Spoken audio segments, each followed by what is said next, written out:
It didn't seem real, what he was doing. It was the sort of thing you'd see in a movie and go, come on, that's a movie. The Fernando story, it's almost mythical. He didn't speak English, and it was driving everybody crazy because you wondered, what is going through this kid's head? Yo creo que la gente sabe quién es el verdadero. O probable no sé. Fernando Valenzuela, in his first big league start, pitches a shutout. Era niño, no había sueños. Cuando ya lo que quería, el sueño era ser un jugador profesional.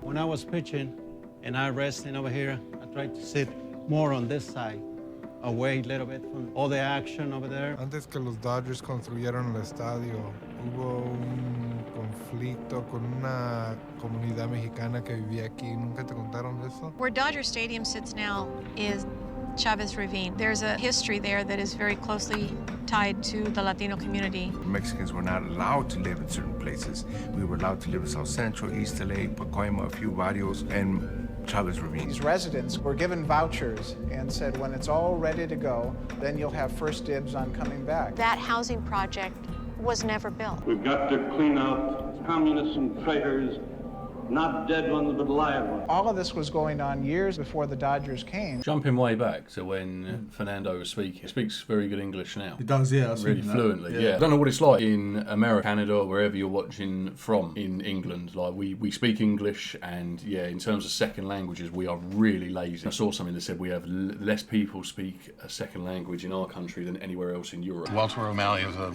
business person first and a baseball person second. He saw 300 acres, centrally located.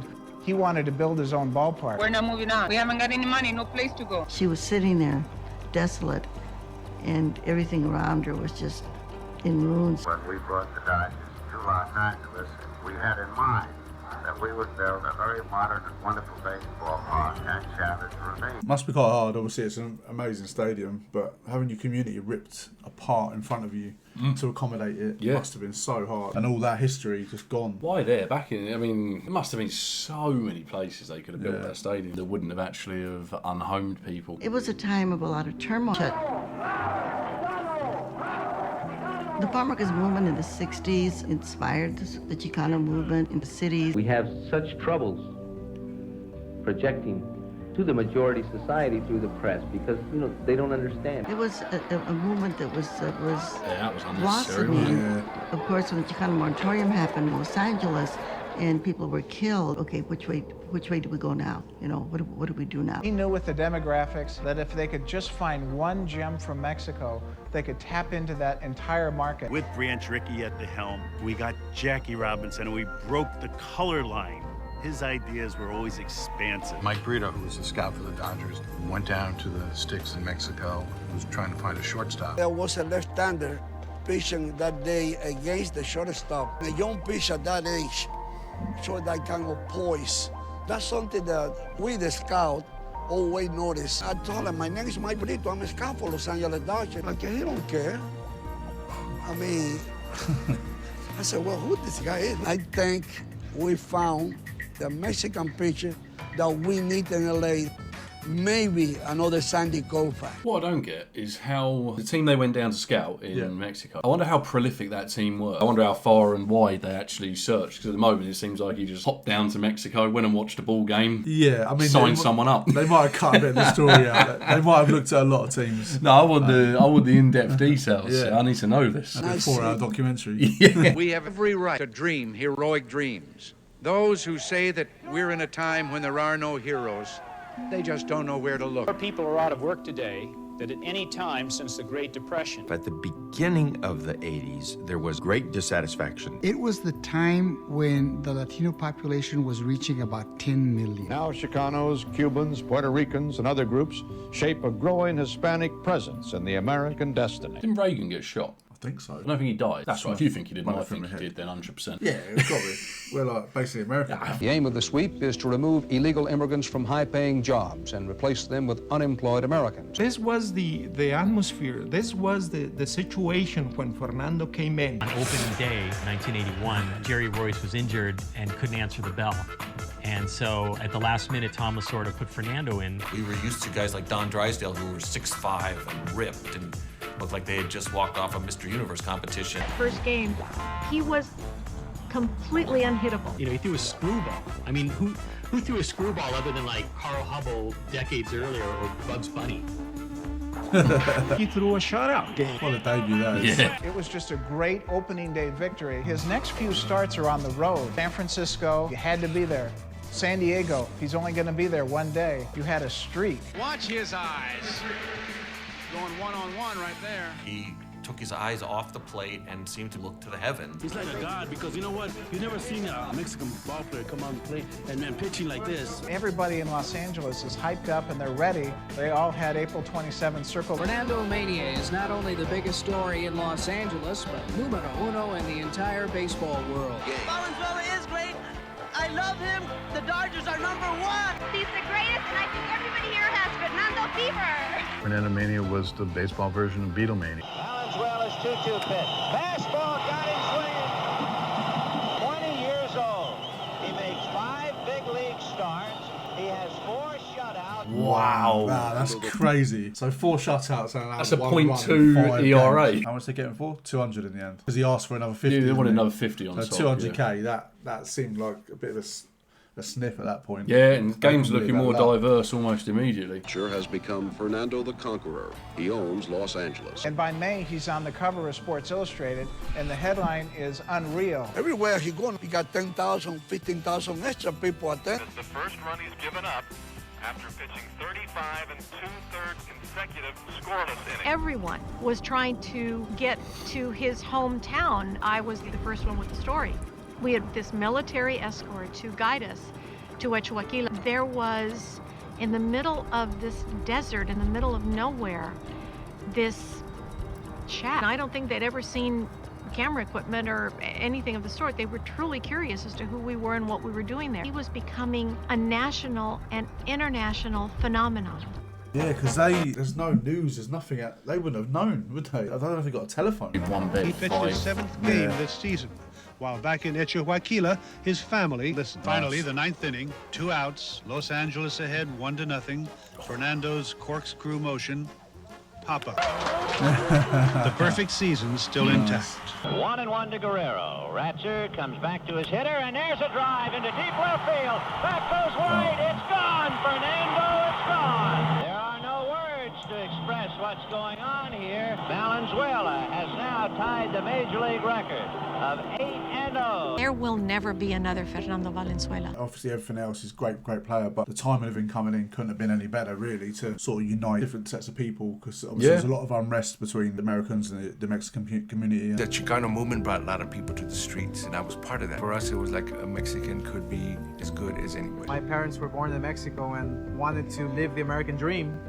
And when Fernando came over here, we felt like we made it. It's important because where do you see yourself in the TV and the movies? Where do you see yourself in the sport? People were fed up with baseball players demanding this, demanding that. They struck in 1981 as well, because in another one, there was something about the strikes in 1994, was it? 94, that's apparently right, the whole season went. They didn't even finish that. Yeah. Oh, so they strike quite a lot. Well, I say quite a lot, that's twice in 13, 14 years, but... Yeah, well, if you add up how long... They strike more than once. Yeah, they do, yeah. People still wanting to see Fernando, still see the fairy tale, still see if the story has a happy ending. That really saved baseball. When there isn't a ticket and no TV, Fernando's people huddle around radio. Nunca me pierdo un partido de béisbol cuando picha Valenzuela.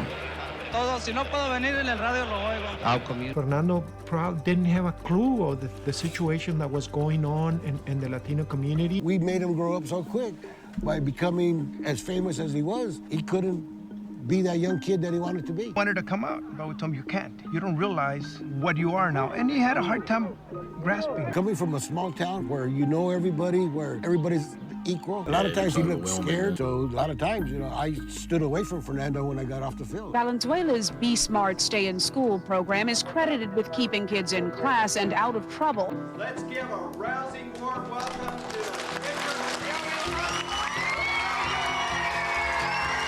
In 81, you just sensed it was their year. And when they got into the postseason, amazing things happened. When they got to the World Series, the Dodgers lost the first 2 games to the Yankees, and it looked like they were going to lose their 3rd World Series to the Yankees. Valenzuela back to the plate with a Scrooge missing, and Randolph is aboard. The Yankees are on top, 4-3. I said, Oye, Fernando, si tú no da este equipo no más carreras. La estación mía fue, are you sure? The Dodgers eventually regained the lead. Fernando staggered to the finish line. This was not the best Fernando game. It was his finest. That game made a big difference. After that, we won 3 straight games. Fernando comes to us from Mexico, and he only makes the major league minimum of $32,500 a year. I've made a lot of money that year. The only thing we can do to give you some power is what players used to do, and that is withhold their service. I said, you know, you're going to get a lot of criticism. There'll be a lot of bad stuff written in the newspapers about you. I don't think he was worth the money he wanted to begin with, so it's about time he went to work. Valenzuela is in the United States on a very restrictive working visa. We have been treated as children asking for favors. I am a man, and I have the same need to be considered with dignity and respect, as does every other man. Then the second year came, and Fernando was still great. Now he was eligible for salary arbitration. No player had ever won in salary arbitration before for more than $800,000.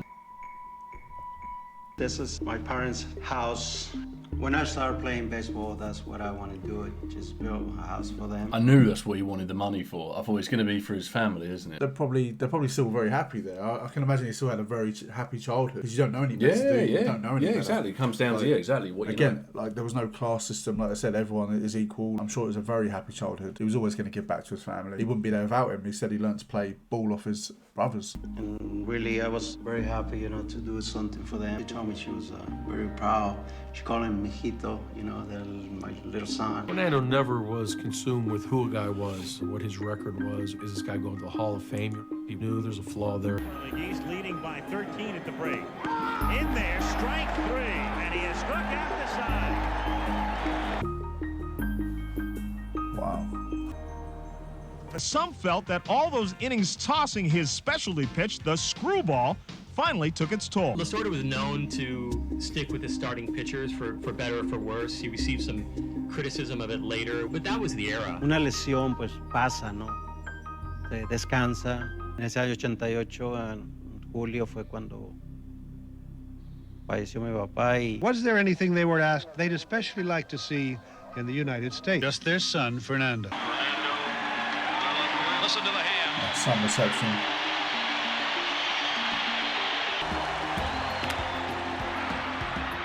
There's one! It's a no-hitter!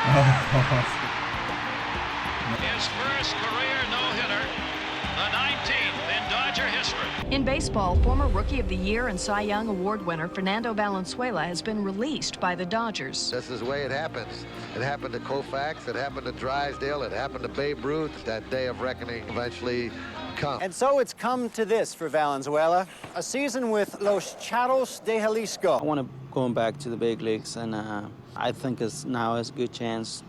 I wonder why he went back to Mexico for that season. Do you think it was the fact that no one else came in for him? Yeah, in the MLB? I guess so, yeah. Seems like there maybe was a bit of a tail off. I mean, still, the most incredible thing I've heard is the fact that 5 of his first 7 starts were shutouts. I think he completed them. I think he completed all 7 and had 5 shutouts. Mad. It's crazy. You can look back at the statistics and you can see an 8-0 record and a .4 ERA. You can't put into words what that rookie season meant. He was the symbol of a Horatio Alger figure of the 19th century. He was a Cinderella story. We love those kinds of stories, and Fernando gave us a new version of that story.